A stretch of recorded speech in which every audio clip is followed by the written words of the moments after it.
La critique que vous apprêtez à regarder, c'est la critique du film Pirates des Caraïbes, La Fontaine de Jouvence, le 4e film de cette superbe série qui a été démarrée par Walt Disney Pictures en 2003.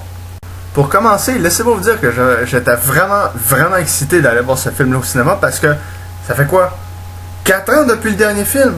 Pirates des Caraïbes jusqu'au bout du monde, ça c'était en 2007. Là on est en 2011 puis on a un 4e film qui vient de sortir. Ça fait que j'étais pas mal excité, puis j'étais aussi excité sur le fait que c'est le premier de la série que je vais voir au cinéma.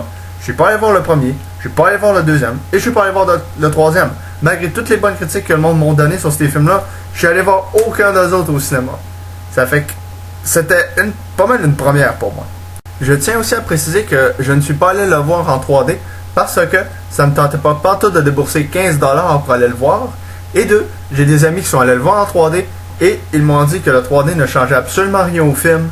Il n'y a aucun effet sur le film qui a été fait pour le 3D. Dans le fond, le 3D est absolument inutile.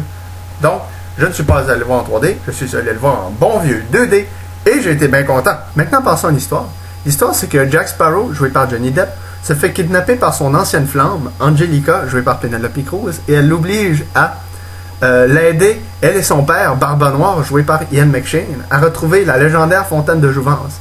Et pendant ce temps-là, Barbossa, joué par Jeffrey Rush, travaille maintenant pour la couronne d'Angleterre. Alors, il essaie lui aussi de trouver la fontaine de Jouvence pour le roi.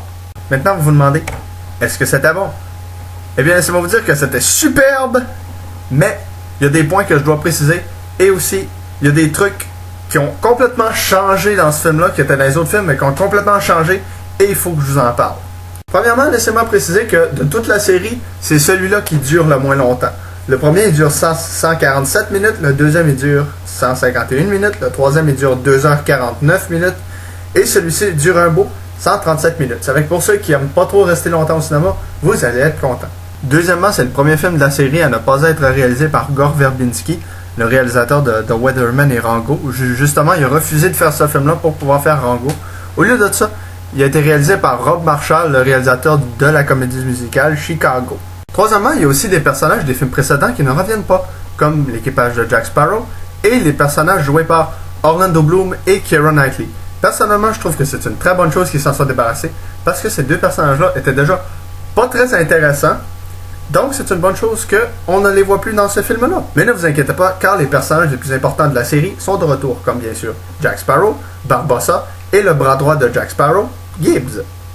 Mais les nouveaux personnages sont aussi très intéressants, comme Angelica et surtout Barba Noire qui fait un super vilain. Maintenant, parlons un peu du film. Le film était super. Il était presque aussi bon que le premier, pas loin, mais il était un peu meilleur. J'ai trouvé qu'il était un peu meilleur que le deuxième et le troisième. L'action était superbe, encore une fois.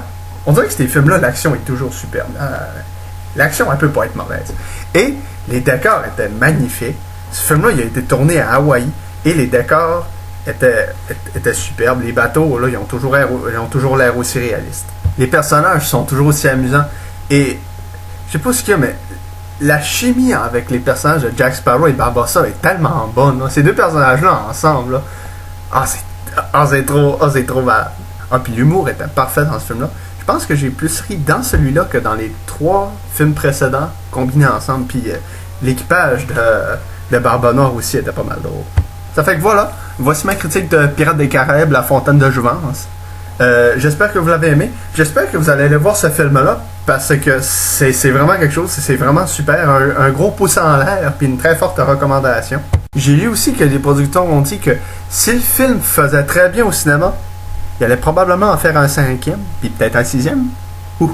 Si en font un 5e, moi, je fonce au cinéma, puis moi je dis go for it si vous êtes pour en faire un 5e, Colin. Ça fait que pour l'instant, Pirates des Caraïbes, La Fontaine de Jouvence, c'est mon coup de cœur de l'été. On va voir si X-Men First Class et Transformers 3 sont capables de battre celui-là. Et je vous dis à la prochaine, ok? Bye!